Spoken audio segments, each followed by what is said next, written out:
Aujourd'hui, update sur des harems.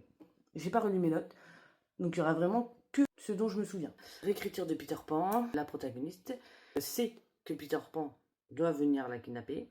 C'est un héritage familial qui ne dit pas non aux activités de corps, court, mais intense. Très dark, très smooth. Mais franchement, j'en attendais rien et j'ai été agréablement surprise. Très sympa. Ici, j'ai lu en lecture commune avec Marianne. Donc aussi dans une école, avec des créatures. Là, ce que j'ai retenu, c'est ma haine contre certains personnages. Madame a une seconde chance, je dirais pas de quoi, retourne dans l'école pour un avenir meilleur. Dans l'histoire, c'est que ça ne dérange personne qu'une personne ait plusieurs relations.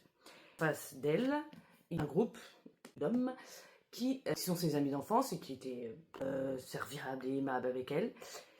Ils m'ont énervé. Si vous laissez ou que vous l'avez lu, vous comprendrez pourquoi ils sont énervants. J'ai adoré la protagoniste parce qu'elle se laisse pas faire. Mentalement, elle se laisse pas faire. C'est sombre et dark aussi. Ça va, mais bon, il y a des passages. La fin, cliffhanger de ouf. Et des interactions tranquillou quoi. Mais c'est un tome 1. Donc on attend toujours la suite pour voir comment ça évolue. Aurore m'a donné. J'ai cru comprendre qu'il fallait pas s'arrêter au tome 1. La suite était meilleure. Je confirme, le tome 1 est pas... C'est pas mon préféré de tous les harems que j'ai lus. Un peu de facilité, c'est le tome 2 et on verra bien. Pareil, c'est dans une école.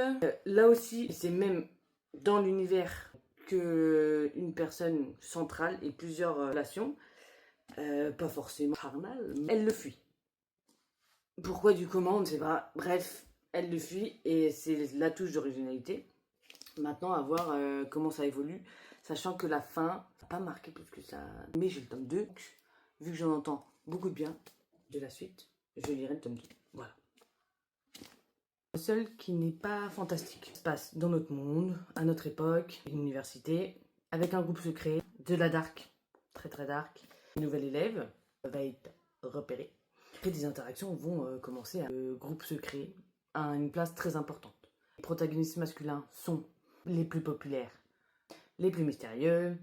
On sait qu'ils sont violents, dont le tome 2 sort tout bientôt. Un peu introductif au niveau des interactions harem, mais il y en a quand même. J'ai hâte de lire la suite. N'hésitez pas à me dire si vous en avez lu un, deux, plusieurs. Si vous avez des recommandations.